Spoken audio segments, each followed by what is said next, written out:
वाहन चोरी के गुना में संदिग्ध अवस्था में पूछताछ के लिए बुलाए गए वैसे नौजवान युवान की क्राइम ब्रांच पुलिस स्टेशन में अचानक से मौत होते हुए पुलिस विभाग में हड़कंप छाया है। वाहन चोरी के गुना में संदिग्ध तौर पर अपराधी के तौर पर क्राइम ब्रांच में पूछताछ के लिए बुलाए गए वैसे तरसाली विस्तार के युवान की अचानक से मौत होते हुए परिवार सहित पुलिस विभाग में हड़कंप छाया है। जाहिर सी बात है कि युवान को सीने में दर्द होने के साथ तत्काल रूप से उसे हॉस्पिटल में भर्ती किया गया, जहां देर रात उसकी मौत होते हुए परिवार ने कई गंभीर आरोप लगाए थे। तरसाली रिंग रोड हरिनगर विस्तार में रहता यज्ञेश राजेंद्र चौधरी प्राइवेट नौकरी करता है।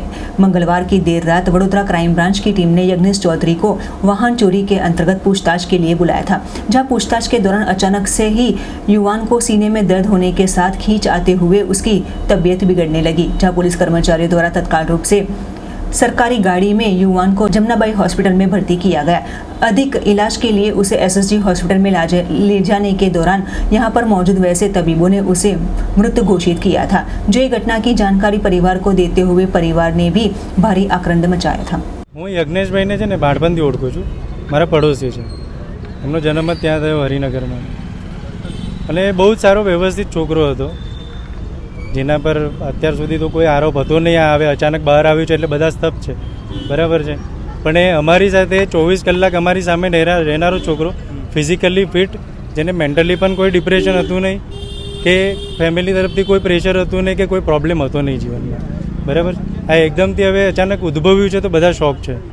અને ફિઝિકલી ફિટ માણસને હાર્ટ એટેક કે આવી પ્રોબ્લેમ ક્યારે આવી શકે કે જેને મેન્ટલી બહુ પ્રેશર કરવામાં આવ્યો. હવે કઈ રીતે કરવામાં આવ્યો, કોણે કર્યો, એ આપણને કંઈ ખબર નથી. શકદાર તરીકે જે યજ્ઞેશ ચૌધરીને લાવેલા સયાજગંજ પોલીસ સ્ટેશનમાં 27 ડિસેમ્બરે એક વાહન ચોરીનો ગુનો દાખલ થયેલો અને સીસીટીવી ફૂટેજને એના આધારે જાણવા મળેલું કે આ વાહન ચોરી કોણે કરી છે. તો એના જે શંકાના દાયરામાં હતા એ પૈકી અમને લાવવામાં આવેલા. કાલે 9 વાગ્યા પછી એમને લાવવામાં આવેલા અને એની પૂછપરછ દરમિયાન એને છાતીમાં દુખાવાની જે એણે ફરિયાદ કરેલી એટલે એને તાત્કાલિક એમના જે બીજા શકદાર હતા એમને સાથે રાખી અને જમનાબાઈ હોસ્પિટલ લાવેલા અને ત્યાંથી એની તબિયત વધારે ખરાબ હોવાથી એસએસજી હોસ્પિટલમાં તેઓએ મોકલેલા અને અહીંયા લાવ્યા પછી 11:40 ડૉક્ટરશ્રીએ એને મરણ જાહેર કરેલા અને ચોકસાઈ રહે તપાસમાં એ હેતુથી અમે એને અટક નહીં કર્યો હોવા છતાં પણ કસ્ટડી તરીકે ગણી અને કસ્ટડિયલ ડેથ તરીકે આને લીધું છે અને ફોરેન્સિક પોસ્ટમોર્ટમ કરાવ્યું છે.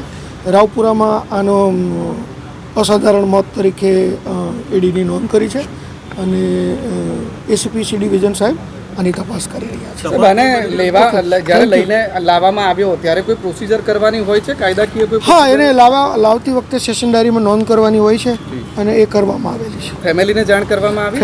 ફેમિલીમાં પણ જાણ કરવામાં આવેલી છે અને અહીંયા જ્યારે બનાવ બન્યો એસએસજીમાં ત્યારે પણ એના ફેમિલીને તાત્કાલિક બોલાવી.